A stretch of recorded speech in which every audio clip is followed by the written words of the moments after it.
दोस्तों सरकार प्रशासन और समाज में नैतिकता के लिए लगातार प्रयास करती है। हालांकि समाज चूंकि पार्श्विक प्रवृत्ति मनुष्य की है तो वो अधमता की ओर गिरता ही है अपनी इच्छाओं के लिए।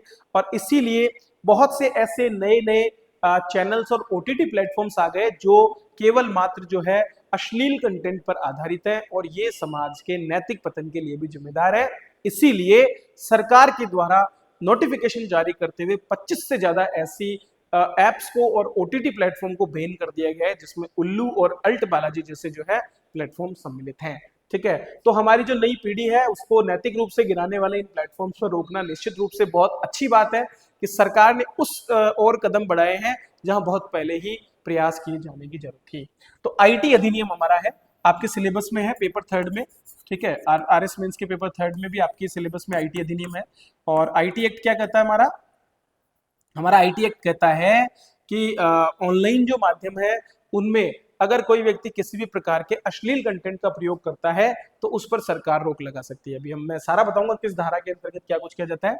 तो इंटरनेट सर्विस प्रोवाइडर्स जितने भी हैं, इंटरनेट सर्विस प्रोवाइडर्स कौन से हैं? जैसे कि एयरटेल हो गया, रिलायंस हो गया, इनको हम इंटरनेट सर्विस प्रोवाइडर कहते हैं। ठीक है, तीन ही है बेसिकली, वी हो गया और आपका बीएसएनएल हो गया। तो इन्होंने 25 ऐप्स को बैन किया। इससे पहले 18 ऐप्स पिछले साल भी सरकार ने बैन की थी मार्च 2024 में। अब अल्ट, उल्लू और देसी फ्लिक्स जैसे जो फेमस प्लेटफॉर्म है उनको भी यहाँ पर बैन कर दिया गया है। ठीक है, इसके साथ ही 19 वेबसाइट्स, 10 ऐप्स और 57 सोशल मीडिया हैंडल्स को भी पिछले साल सरकार ने ब्लॉक किया था। दरअसल सरकार 2021 में एक एक्ट जो है रूल लेकर आई थी, the information technology intermediary guideline and digital media ethics code rules. IT act 2000 में पास हुआ। आईटी एक्ट कब पास हुआ? सन 2000 में। और उसी पर अब नए अपडेटेड जो रूल्स बने वो कब के बने? 2021 पे।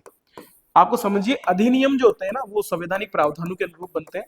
तो संविधान के किसी प्रावधान के अनुरूप अधिनियम बनता है और उस अधिनियम को विस्तार से लागू करने के लिए फिर नियम बनते हैं और नियमों पर ही बनते हैं फिर आपके एक किसी ना किसी विशेष बॉडी से जुड़े हुए उपनियम। ठीक है, तो ये आपका एक क्रम है। सबसे पहले संविधान का अनुच्छेद देखा जाता है, उसके ऊपर आधारित एक अधिनियम होता है, अधिनियम को विस्तार से देखने के लिए नियम बनाए जाते हैं और नियमों पर फिर उपनियम बनाए जाते हैं। ठीक है, ये क्रम आपको हमेशा याद रखना है।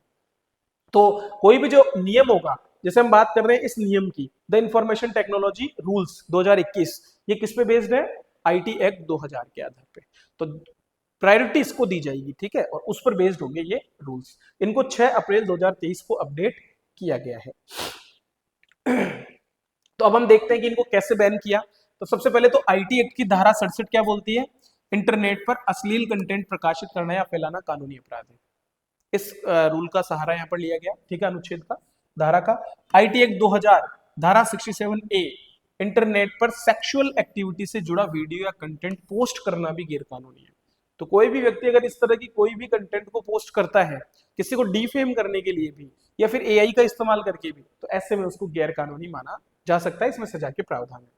बीएनएस अर्थात भारतीय न्याय संहिता, उसकी धारा 294 कहती है कि सार्वजनिक जगहों पर अगर आप अश्लील हरकत करते हैं या गंदे शब्दों का इस्तेमाल करते हैं तो दंडनीय अपराध है। कई लोगों को ऐसा लगता है कि कुछ नहीं होता है, कई महिलाओं के सामने टीजिंग करते हैं या गलत तरीके के इशारे करते हैं, धारा 294 के अंतर्गत धरा जा सकता है ऐसे लोगों को। ठीक है, तो ऐसे लोगों को समझना चाहिए, बचना चाहिए।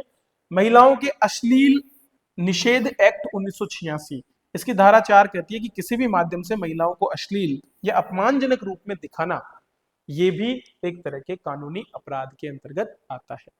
किसी भी रूप में महिलाओं के प्रति अश्लीलता को आप फैला नहीं सकते हैं।